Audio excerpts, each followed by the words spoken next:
시청자 여러분 안녕하셨습니까? 주님과 함께 5분 묵상의 시간을 갖겠습니다. 오늘은 에스겔 21장 말씀을 묵상합니다. 본장은 유다의 멸망과 시드기야 왕의 비참한 최후를 비유적인 표현을 통해 선포하고 있는데, 본문 후반부에는 바벨론이 유다를 침략할 때에 암몬도 아울러 멸망당할 것이 예언되어 있습니다. 이스라엘 백성들은 예루살렘에 성전이 있다는 사실을 큰 자랑거리로 생각했습니다. 그럼에도 불구하고 그들은 성소를 더럽혔으며 선지자들의 예언을 멸시하였습니다. 그래서 하나님은 이러한 이스라엘을 대적하신 것입니다. 하나님의 심판은 확실하기 때문에 이 재앙을 피할 수 있는 자는 아무도 없습니다. 여호와께서 에스겔에게 몇 가지 예언하게 하셨는데, 첫 번째는 에스겔에게 얼굴을 예루살렘의 성소를 향하여 소리내어 이스라엘 땅에게 예언하라고 하였습니다. 여호와께서 너를 대적하여 칼을 빼어 의인과 악인을 끊을 것이고, 무릇 혈기 있는 자를 남에서 북까지 칠 것이요, 두 번째는 탄식하며 허리가 끊어질 듯 그들의 목전에서 슬피 탄식하라 하셨습니다. 왜 탄식하는가 묻거든 소문에 재앙이 오는데 각 마음이 녹으며 모든 손이 약하여지며 각 영이 쇠하며 모든 무릎이 물과 같이 약하리라.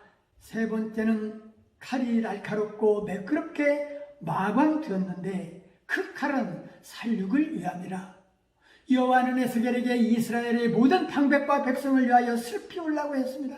과거 침략자 바벨론 왕을 대적했던 그 죄악을 기억하고 그 무리를 잡을 것이라. 너희의 악이 기억을 일으키며 너희 모든 행위가 죄가 나타나서 그 손에 잡히리라.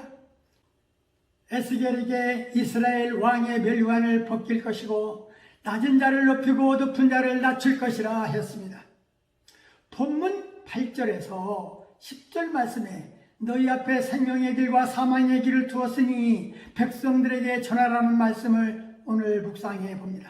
바벨론 침공에 앞서서 하나님은 유다 백성들에게 생명의 길과 사망의 길을 도와주셨다고 했습니다. 생명의 길은 하나님의 뜻에 순종하는 길이며 사망의 길은 불순종하는 길이었습니다. 오늘날에도 하나님은 여전히 우리 앞에 생명과 사망의 두 길을 놓아주셨습니다. 그때와 마찬가지로 생명은 하나님의 뜻에 순종하는 삶이고 죽음은 불순종하는 삶입니다. 다시 말해서 생명의 길은 자신의 뜻을 죽이고 자신의 뜻을 살리는 길입니다. 우리는 과연 하나님께 순종함으로써 생명의 삶을 누리고 있는가? 아니면 하나님을 떠나 자신의 길만 고집함으로써 사망의 길을 걷고 있는가 살펴봐야 할 것입니다. 본문 22절에 점괘가 언급되는데, 고대 근동 사람들의 점괘를 보는 방법 중에 하나는 화살통에 여러 개의 화살을 넣고 흔들어 오른손으로 화살을 뽑는 것인데, 여기서 오른손으로 뽑는 것은 오른손이 힘과 권능을 상징하기 때문이었습니다. 바벨론 왕은 이런 미신적인 방법을 통해서 하나님의 섭리를 이루려 했습니다. 바벨론이 유다를 침략할 때에 암몬도 아울러 멸망당할 것이 예언되었습니다. 칼이 뽑혔는데 살육하며 멸절시키겠다라는 것입니다. 암몬 족속은 여러 차례 이스라엘을 괴롭혔고 밀곰이라는 자기들의 신을 섬겼습니다. 그들은 모압의 신인 그모스를 예배하기도 했는데, 여호와는 암몬의 멸망에 대해서도 에스겔의 예언을 통하여 이루어 나가신 것입니다.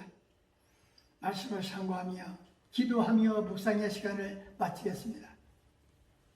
좋으신 하나님 아버지, 에스겔 21장 말씀을 묵상하면서 종말에는 전 세계적으로 심판하시는데, 하나님의 심판의 칼은 날카로운 칼과 같은 하나님의 말씀으로 주의 공평하심을 나타내시며 공평한 심판과 상급을 베풀어 주시며, 죄에 대한 회개가 없는 자들은 모두가 하나님의 심판의 대상이 되며, 끝까지 의를 지키고 주의 구원과 축복의 약속을 믿는 자들에게는 그 믿음의 분량대로 공평한 상금을 주신다 하셨사오니 우리 믿음의 사람들은 하나님의 말씀을 세상 만방에 알려야 하는 선지자와 같은 마음으로 하나님의 말씀을 전하게 하옵시고 축복의 말씀 따라 살게 하옵소서.